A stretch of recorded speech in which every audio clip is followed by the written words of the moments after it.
Nama saya Afika dengan nombor matrik 4211002681. Dari video berikut, saya simpulkan adalah kita sebagai rakan sekerja hendaklah bertolak ansur dari pelbagai isu, sama ada isu yang remeh bahkan isu yang besar. Ini untuk menunjukkan rasa empati kita terhadap rakan sekerja dan juga menunjukkan akhlak kita kepada masyarakat. Walau bagaimanapun, di tempat kerja kita akan tetap bertemu dan bekerjasama dalam menyelesaikan sesuatu tugasan. Jadi, untuk kita mengelakkan rasa kekok antara satu sama lain, kita kena terapkan sikap bertolak ansur dan saling hormat menghormati antara satu sama lain. Itu sahaja daripada saya. Sekian, terima kasih. Hai, saya Hana Apuy, ahli kumpulan 3 dan ini adalah video refleksi saya berdasarkan video yang telah kami hasilkan bertajuk Etnisiti di Tempat Kerja. Etnik yang pelbagai boleh mengundang kesalahfahaman dari perbezaan pendapat dan kepercayaan.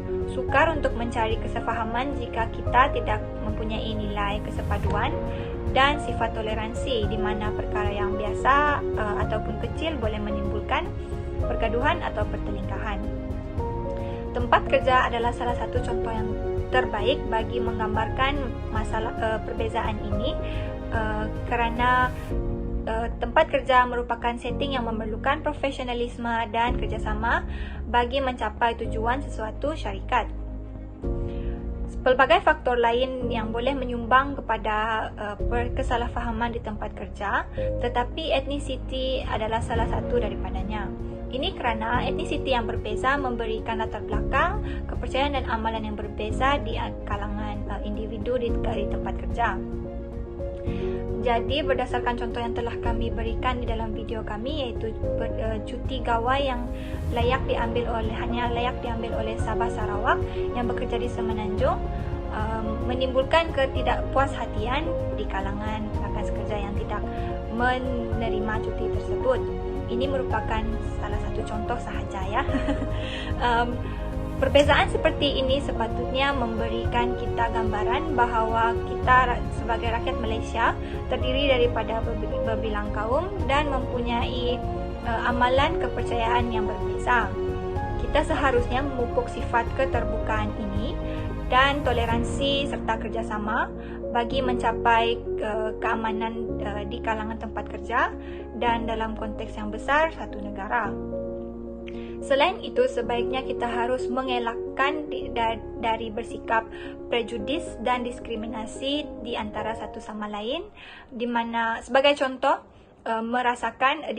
satu etnik merasakan kepercayaan amalan etnik lain tidak penting berbanding kepercayaan dan amalan etnik yang lainnya. Ini penting bagi memelihara keharmonian dalam negara kita, bagi mencapai kualiti kehidupan yang lebih baik secara keseluruhan. Rakyat yang bersepadu dan harmoni merupakan asas kepada pembangunan ekonomi dan negara. Terima kasih. Assalamualaikum dan salam sejahtera. Saya Duyanti Rizwan, bernombor matrik 4211002961. Pada pendapat saya, sebagai rakyat Malaysia, kita kena akur bahawa negara Malaysia merupakan negara yang majmuk, mempunyai rakyat yang berlatarkan pelbagai kaum yang mempunyai agama, kepercayaan dan budaya yang pelbagai. Etnisiti seperti yang kita tahu bermaksud kekitaan dalam sesuatu kumpulan etnik tertentu, dan etnisiti merupakan satu cabaran yang paling besar untuk mencapai perpaduan di antara masyarakat yang pelbagai kaum, khususnya di tempat kerja.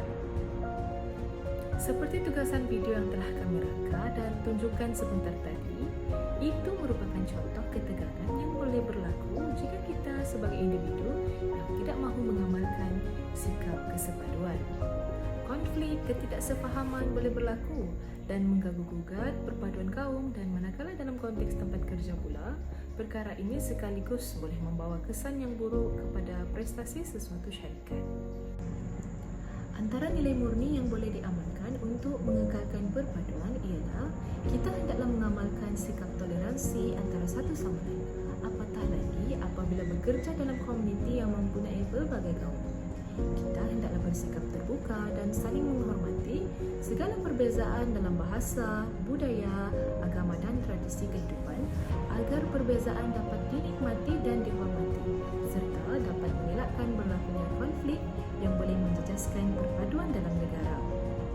Akhir sekali, konsep kesepaduan hendaklah dijadikan amalan harian dalam kehidupan kerana seperti yang kita tahu, kita memang akan saling berhubung dan memerlukan antara satu sama lain.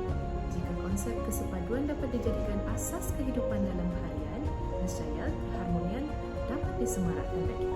Sekian, terima kasih.